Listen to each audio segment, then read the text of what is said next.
मित्रों, जय सिया राम। हिंदू जीवन ज्ञान चैनल में आज हम चर्चा करेंगे गणेश जी को तुलसी क्यों नहीं चढ़ाते हैं। मित्रों, इसके पहले हम लोग चर्चा कर चुके हैं कि गणेश जी को दुर्वा क्यों चढ़ाते हैं। तो आइए जानते हैं कि गणेश जी को तुलसी बिल्कुल नहीं चढ़ानी चाहिए। मित्रों, एक बार धर्म की पौत्री यानी धर्मात्मज की पुत्री वृंदा अपने विवाह हेतु तीर्थाटन को निकली कि तीर्थ स्थलों पे देखते हैं हम मुझे कोई योग्य वर मिल जाए। लेकिन सारे तीर्थों पे घूमने के बाद जब वो गंगा जी के तट पे पहुंचती हैं तो वहाँ नवयुवक गणेश तपस्यारत थे और गणेश जी जिस सिंहासन पे बैठ के तपस्या कर रहे थे वो स्वर्ण जड़ित सिंहासन था जिसमें बहुत सारी मणियाँ लगी हुई थी और उनके गले में पारिजात पुष्प का माला था, उसमें भी मणि झलक रहे थे। तो जब वृंदा जी देखती हैं कि बहुत ही खूबसूरत युवक है और मैं इन्हीं से विवाह करूंगी, तो वो गणेश जी के पास जाती हैं, उनका तपस्या भंग करती हैं और उनसे कहती हैं कि मैं आपको नहीं जानती आप कौन हैं, लेकिन मैं आप ही से विवाह करना चाहती हूँ। अच्छा मित्रों, गणेश जी के मन में ये था कि मैं विवाह उसी युवती से करूँगा जिसके गुण हमारी माता पार्वती जैसे हों।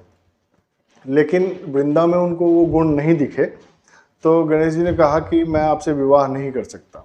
तो उनके द्वारा अपने विवाह का प्रस्ताव ठुकराए जाने पे वृंदा बहुत नाराज हो गई और उन्होंने गणेश जी को श्राप दे दिया कि जाओ, तुम्हारी शादी एक युवती से नहीं होगी, दो दो युवती से शादी होगी। अब गणेश जी को बड़ा क्रोध आया कि मैं तो अपनी माता समान गुण वाली एक महिला ढूंढ रहा हूँ और ये दो दो महिला में कहाँ से हमारी माता का गुण होगा। तो गणेश जी ने भी उनको श्राप दे दिया कि जा, तेरा विवाह भी राक्षस से होगा। और मित्रों, जब वृंदा जी ये सुनती हैं कि राक्षस से विवाह होगा तो वृंदा क्षमा मांगने लगती हैं गणेश जी से। तो गणेश जी कहते हैं कि जाओ, तुम्हारे क्षमा का मार्ग विष्णु भगवान स्वतः तुमको बता देंगे। और इस तरह से वृंदा का जो है वो स्वर्गलोक से पतन होता है और मृत्यु लोक पे वो वापस वृंदा स्वरूप वृंदा के रूप में ही जन्म लेती हैं और उनका विवाह मित्रों शंखचूर्ण नामक राक्षस से होता है। उस राक्षस का दूसरा नाम जलंधर था। जो पंजाब में आप जलंधर शहर देखते हैं या सुनते हैं, ये उसी राक्षस के नाम पे है और वहाँ जलंधर का मंदिर भी है। तो मित्रों, जब जलंधर से विवाह हो जाता है तो वृंदा जी बहुत पतिव्रता स्त्री होती हैं और उनके पतिव्रता धर्म के कारण जलंधर की मृत्यु नहीं होती, क्योंकि जलंधर को ये आशीर्वाद प्राप्त था कि जब तक तुम्हारी पत्नी पतिव्रता रहेगी कोई तुम्हें मार नहीं पाएगा।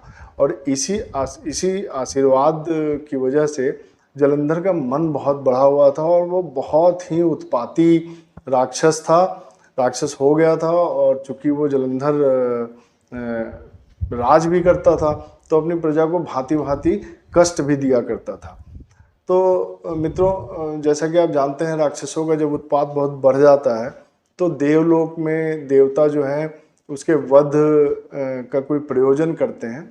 लेकिन जब देवता शंकर जी के पास जाते हैं कि प्रभु जलंधर का उत्पात बहुत बढ़ गया है, तो शिव जी कहते हैं देखो, मैं अकेला जलंधर को नहीं मार सकता, क्योंकि आप सबको पता है कि उसकी पत्नी जो है वो पतिव्रता है। अच्छा, जलंधर क्या करता है कि वो वृंदा जी को कैद खाने में रखता है ताकि वो किसी भी पर पुरुष को देख भी ना पाए, ताकि उनका पतिव्रता धर्म भंग ना हो और जलंधर की मृत्यु ना हो। तो देवता कहते हैं कि आप ब्रह्मा जी के पास चलिए, कुछ रास्ता निकलेगा। तो ब्रह्मा जी कहते हैं देखिए, आप और विष्णु जी दोनों मिलकर आप जलंधर का वध कर सकते हैं। तो भगवान विष्णु जो हैं वापस धरती लोक पे शंकर जी के साथ जाते हैं और भगवान विष्णु जो हैं वो जलंधर का रूप लेकर उस जेल खाने के पास चले जाते हैं जहाँ वृंदा कैद थी और जेल खाने से वृंदा को निकालते हैं। और वृंदा जो है वो पहचान नहीं पाती और विष्णु भगवान को जलंधर समझ के उनसे लिपट जाती हैं। इतने में शिव जी को मौका लग जाता है और वो जलंधर का वध कर देते हैं। चूंकि पतिव्रता धर्म इधर भंग हुआ और जलंधर की उधर मृत्यु हुई और जलंधर का सर जो है वो वृंदा के पैरों में आकर गिरता है। और जब वो देखती हैं कि ये जलंधर का सर मेरे पैरों में गिरा है, तब तक विष्णु भगवान अपने वास्तविक स्वरूप में आ जाते हैं तो वृंदा जो है वो विष्णु भगवान को भांति भांति नाना प्रकार की बातों से उनको जलील करना प्रारंभ करती हैं, अपमानित करने लगती हैं।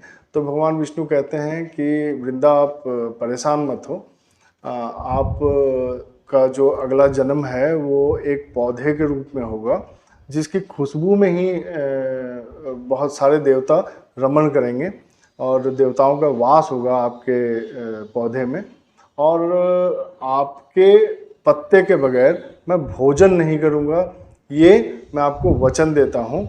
और आपसे हर वर्ष मेरा विवाह होगा। तो मित्रों, जैसा कि आपको पता भी होगा, शालिग्राम जी से तुलसी जी का विवाह हम लोग कराते हैं कार्तिक मास में।